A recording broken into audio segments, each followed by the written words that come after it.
Assalamualaikum warahmatullahi wabarakatuh. Nama saya Aulia Cantika Putri. Saya akan menjelaskan apa saja proses pemisahan campuran. Campuran terdiri dari dua macam, yaitu campuran homogen dan campuran heterogen. Pada campuran homogen, zat penyusunannya masih bisa dibedakan, contohnya air dengan kopi. Dalam proses pemisahannya, campuran ada beberapa cara, yaitu cara pertama adalah sublimasi. Sublimasi merupakan peristiwa pemisahan campuran antara zat padat dengan zat padat lainnya yang mempunyai sifat mudah menyublim atau berubah wujud dari padat ke gas. Contohnya, pemisahan kapur barus yang tercampur dengan pasir. Campuran kapur barus dengan pasir dipanaskan hingga kapur barus menguap, kemudian langsung didinginkan dengan es sehingga didapatkan kristal kapur barus putih. Kedua, filtrasi. Filtrasi merupakan proses pemisahan campuran dengan cara penyaringan. Contoh dari proses filtrasi ini adalah penyaringan air kotor dengan berbagai bahan penyaring untuk memperoleh air bersih yang layak dikonsumsi. Yang ketiga, evaporasi. Evaporasi merupakan proses penguapan campuran sehingga terpisah antara zat pelarut yang berupa air dan zat terlarutnya.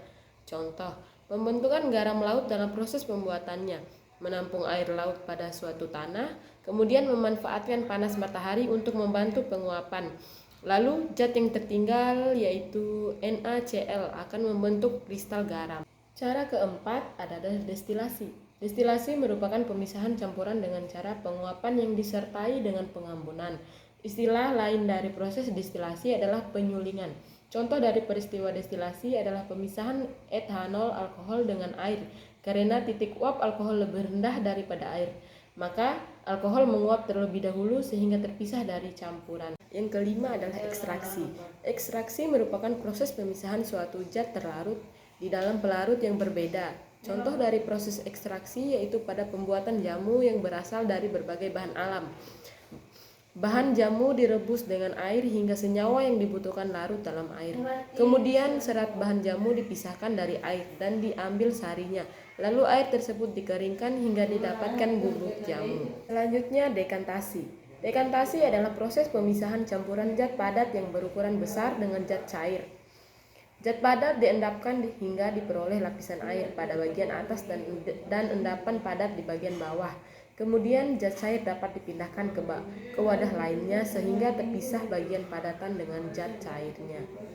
Cara terakhir adalah kristalisasi. Kristalisasi merupakan proses pemisahan larutan dengan cara membentuk zat padat baru atau kristal dari suatu larutan homogen melalui pemanasan. Contoh dari proses kristalisasi adalah pembuatan gula dari larutan tebu. Proses ini memisahkan zat cair dari larutan tebu hingga menjadi padatan kristal gula.